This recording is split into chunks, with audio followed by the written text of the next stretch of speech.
मध्ये आता अलीकडे ज्या महाराष्ट्र विधानसभेच्या निवडणुका झाल्या आणि त्या निवडणुकांमध्ये आता जे निकाल आपल्या पुढे आलेले आहेत,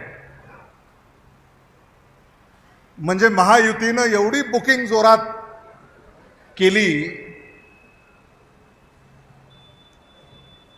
की महाविकास आघाडीला एकही फ्लॅट मिळू नये अशी,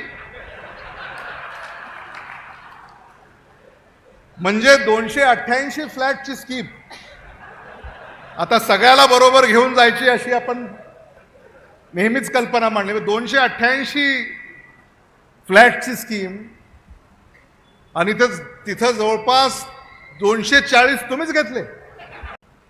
तुमच्या आशीर्वादानं कसा बसा मी तिथं आपलं बुकिंग पर्यंत